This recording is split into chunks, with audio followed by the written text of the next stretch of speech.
राष्ट्रीय अध्यक्ष जी बाहर आते हैं, युवाओं में पूरे राजस्थान के अंदर सब तमाम संगठनों, तमाम युवा क्रांतिकारी साथियों में जोश भरा है। जैसे हमारे अध्यक्ष जी बाहर आते हैं और उनकी जो रणनीति रहेगी उससे पूरे राजस्थान के, पूरे प्रदेश भर के युवा काम करेंगे और हमारे हक और अधिकारों के लिए हम लड़ते रहेंगे जब तक हमें मिलेंगे नहीं। हूँ उन माता पिताओं को जिन्हें सीपी साहब जैसे बब्बर शेर को जन्म दिया और 70 साल से जो सोई हुई कौम थी उसको जो जगाने का काम किया है, वो बड़े भाई सीपी सैनी के संघर्ष व खून पसीने की मेहनत का ये फल मिला है समाज को। आज संपूर्ण सैनी समाज एक जगह हो गया और एक जगह पर बैठकर सभी क्रांतिकारी जो 84 भाई जेल से बाहर आ रहे हैं उनके स्वागत में सेंट्रल जेल पे लगातार वहां पहुंच रहे हैं। और मैं राजस्थान के संपूर्ण सैनी समाज से को धन्यवाद देता हूं कि हम ऐसे अपने हक व अधिकार के लिए लड़ेंगे और आगे बढ़ेंगे, जिससे अपने हक व अधिकार हमें मिलेंगे और हमें भी समानता का अधिकार मिलेगा। इसीलिए यहाँ सुबह से और पिछले 3 दिन से संपूर्ण सैनी समाज के भाई लगातार यहाँ आके और अपना उद्बोधन रख रहे हैं और अपनी बातें रख रहे हैं। लगातार जो एकता और जो संघर्ष दिख रहा है, ऐसे रहा तो जल्द ही हमारा दूसरा आंदोलन भी खड़ा होगा। वेट सिर्फ इतना है, आदरणीय बड़े भाई साहब चंद्र प्रकाश जी सैनी जेल से रिहा होने के बाद वो क्या रणनीति बनाते हैं, क्या उनका अगला फैसला होता है, उस फैसले पर हम तन मन धन से काम करेंगे और ये सैनी समाज संपूर्ण एक कदम पर आकर काम करेगा। जय जय फूले, जय जय फूले।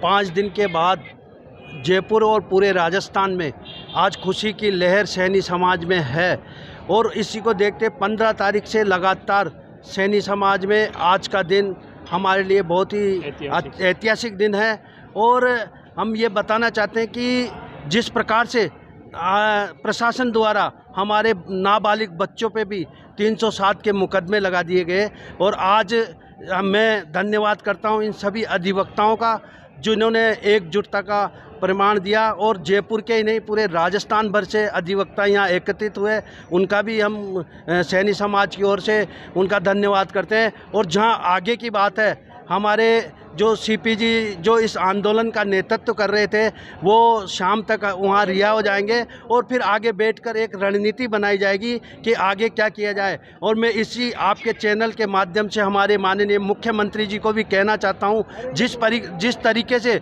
समाज की एकजुटता का परिणाम पूरी जनता ने और सभी ने दिया है, तो एक कदम आगे बढ़ाकर मैं उनसे निवेदन करना चाहता हूं कि वह भी इन जो नाबालिग बच्चों पे और जो निर्दोषों पे जो मुकदमे लगाए हैं उनको वापस लेने का प्रयास करें और जो कि हमारी 11 सूत्रीय मांग थी उस पर भी तुरंत प्रभाव से विचार करें। और जहां तक आंदोलन की बात है, सीपी जी बाहर आएंगे और जैसा हमारे को सैनी समाज के लोगों को जो नेतृत्व करेंगे और आगे का जो भी रणनीति बनेगी उसमें हम सभी उनके साथ हैं। मैं जयपुर जिला माली सैनी समाज अध्यक्ष रोशन सैनी सुनने में हुई थी, उन्होंने हमें आश्वासन दिया है और मैं यही कहना चाहूँगा कि जयपुर ही नहीं राजस्थान के कोने कोने में ये आंदोलन 15 तारीख बाद चालू हुआ और जैसा जानकारी है कई जगह भी मुकदमे दर्ज हुए हैं और वो भी वापस होने चाहिए, ये भी मैं उनसे एक मांग करता हूँ। और आगे की रणनीति हम आज ही बैठ के करेंगे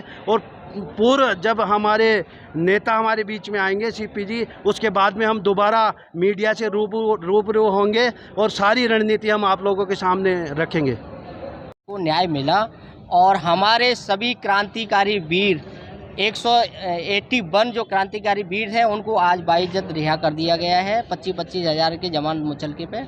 और माननीय न्यायालय के लिए हम तहे दिल से धन्यवाद देते हैं कि हमें न्यायिक प्रक्रिया पे बनी रहे। न्यायिक प्रक्रिया से हमें पूरी उम्मीद थी, कल भी हमें उम्मीद थी, लेकिन अनफॉर्चुनेटली जो भी हुआ आगे, लेकिन आज हमारे माननीय न्यायालय में अच्छा रुख रहा और उन्होंने बाइज्जत हमारी बातें सारी सुन के, दलीलें सुन के हमको सबको रिहा कर दिया बच्चों को। और जो भी है, और जो सिकंदरा की घटना हुई जहां हमारे समाज में रोष व्याप्त था इस घटना को लेकर के, क्योंकि निर्दोष व्यक्तियों को पुलिस ने अपनी बर्बरता से, हठ धर्मास्था से, अपनी कानूनी प्रक्रिया का दुरुपयोग करके इन लोगों को टॉर्चर किया गया था, पूरी तरह मारा पीटा गया था और इन लोगों पर इतनी धाराएं लगाई गई थी जो इनबिलीवेबल है, मतलब उन्हें विश्वास नहीं किया जा सकता। तो इसलिए मैं तो यही इसीलिए मैं तो यही कहना चाहूँगा कि सैनी समाज में इससे आक्रोश था और सब जगह हमारे राजस्थान में प्रदर्शन हो रहे थे रिहाई के लिए, और माननीय न्यायालय ने को गुहार किया, हमने माननीय न्यायालय ने सुनी और अब आज सबको रिहा कर दिया। नाबालिग भी नाबालिग का यहाँ डायरी यहाँ होने के कारण उनकी रिहाई नहीं हो सकी। कल उनकी रिहाई हो जाएगी पक्की। सिर्फ यहाँ से केस डायरी जानी बाकी है। केस डायरी जाने के बाद में 3 जो नाबालिग हैं उनकी रिहाई हो जाएगी। झुंझुनू जिले के उदयपुर वाटी में भी कुछ लोगों पर नामजद मुकदमे हुए हैं, उनको लेकर क्या वो भी गलत हुए हैं। वो भी पुलिस प्रशासन की हट दमता है, पुलिस प्रशासन दमनकारी नीति है। इसके खिलाफ हम आंदोलन करेंगे, पुलिस के दमनकारी नीति के खिलाफ आंदोलन करेंगे। हमारा सबसे पहले एजेंडा रहेगा कि जो दोषी पुलिसकर्मी हैं उनको सस्पेंड किया जाए, उनके खिलाफ जांच की जाए। लॉ एंड ऑर्डर का दुरुपयोग करना सबसे बढ़िया है। लोकतंत्र में आज अपनी बात कहने का सबको स्वतंत्रता का अधिकार है और हम शांतिपूर्वक हमारी बात रख रहे थे, लेकिन पुलिस ने सोते हुए व्यक्तियों पर लाठी बरसाई और उनको बुरी तरह पीटा गया, मारा गया और उनको अंदर बंद कर दिया गया। पहले 151 बंद किए गए थे, फिर उनमें विभिन्न धाराओं में जिन सबसे ज़्यादा दुरुपयोग होता है, पुलिस प्रशासन सबसे ज़्यादा दुरुपयोग करता है। 332, 353 की जो धारा है उसका सबसे ज़्यादा मिसयूज किया जाता है पुलिस के द्वारा। इसमें अटेम्प्ट टू मर्डर का भी अटेम्प्ट टू मर्डर का केस दर्ज किया था, लेकिन पुलिस ने नहीं माना था क्योंकि ऐसी कोई प्राणघातक चोट थी ही नहीं। प्राणघातक चोट नहीं है तो आप कैसे 307 लगा दोगे? आपके हाथ में था FIR काटना। FIR में किसी भी धारा में आप काट सकते हो, लेकिन इन्वेस्टिगेशन में तो आपको प्रॉपर इन्वेस्टिगेशन करना पड़ेगा। 307 की प्राणघातक चोट दिखानी पड़ेगी। किसी भी पुलिसकर्मी का कोई चोट नहीं आई थी तो 307 तो बनती नहीं थी। पुलिस ने ही मान लिया था बाद में इन्वेस्टिगेशन में कि 307 नहीं बनती है। समाज के लोगों द्वारा, समाज के CP सैनी जी के नेतृत्व में एक जनाक्रोश रैली जो निकाली गई थी, उस जनाक्रोश रैली में पुलिस द्वारा, प्रशासन द्वारा नाजायज तरीके से 84 लोगों को गिरफ्तार किया गया। समाज का कार्य कर रहे व्यक्तियों के लिए 84 लोगों को गिरफ्तार किया गया, परंतु आज 4 दिन बाद जो है सभी 84 लोगों की जमानत ली जा चुकी है। पुलिस, आप देखने की बात यह है कि समाज का कार्य करने वाले लोगों को 84 लोगों को गिरफ्तार किया गया है, सोते हुए लोगों को गिरफ्तार किया गया, जिसमें न्यायपालिका द्वारा सभी लोगों की जमानत ले ली गई है। और मैं ये कहना चाहता हूँ कि पुलिस द्वारा जो समाज की आवाज़ को दबाने का प्रयास किया गया, जो उन 84 बच्चों के साथ में जाति की गई, ऐसी जाति को देखते हुए ये ना समझे कि सैनी समाज जो है अपनी आवाज़ को दबा देगा। सैनी समाज अपनी आवाज़ को पुरजोर तरीके से उठाया है और अपनी आवाज़ को पुरजोर तरीके से उठाता रहेगा। और इसी तरीके से जो है, अगर समाज को न्याय नहीं मिलता है, समाज की मांगों को नहीं माना जाता है, तो आंदोलन होते रहेंगे और भी उग्र आंदोलन होते रहेंगे। आप क्या कुछ रणनीति रहेगी आपके आगे? पहले तो मैं न्यायपालिका पे बताना चाहता हूँ कि हमारी जो न्यायपालिका है उसमें हमको पूर्ण भरोसा था कि हमारे साथ न्याय होगा। माननीय मेट्रो सेकंड के न्यायाधीश ADJ 1 द्वितीय ने हमारी जमानत स्वीकार कर हमको न्याय दिलाया है उन्होंने हमको। और न्याय में ये रखा कि भाई ठीक है, इनकी बैल जो बॉन्ड है वो 25-25 हज़ार रुपये, तो 25-25 हज़ार रुपये के 2 जमानत मुचलके और स्वयं के 50 हज़ार रुपये के मुचलके पे 81 लोगों की जमानत स्वीकार कर न्यायालय ने हमको दिया। नाबालिगों की और नाबालिग जो तीन बच्चे नाबालिग हैं, उनकी हमने जमानत के लिए आवेदन प्रस्तुत कर दिया था, लेकिन केस डायरी महानगर मजिस्ट्रेट 2 में होने के कारण वहाँ नहीं जा पाई, तो कल उनकी जमानत के लिए सुना जाएगा और उनको रिहा कर दिया जाएगा।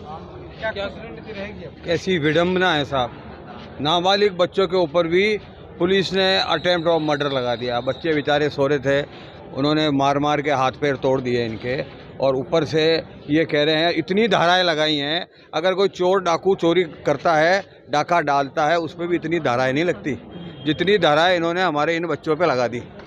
लेकिन हमें न्यायपालिका पे पूरा भरोसा था और ये था कि हमें न्याय मिलेगा, और हमें यहाँ न्याय मिला है।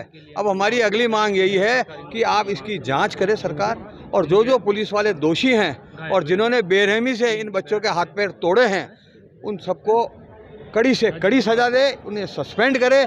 हम उसका इंतज़ार करेंगे। अगर वो ये काम नहीं करेंगे तो इन को लेके भी हम एक बहुत जल्द जो है इसके बारे में भी हम वो रैली करेंगे और इसका विरोध करेंगे हम, कि जो पुलिस वाले हैं जिन्होंने समाज के साथ में ऐसा किया है और इतनी मार कुटाई की है, डंडे के डंडे टूट गए और बेचारों के 2-2 पैर तोड़ दिए। आप मुझे ये समझाइए, एक नाबालिग बच्चा आपको मारने के लिए आएगा क्या रात को?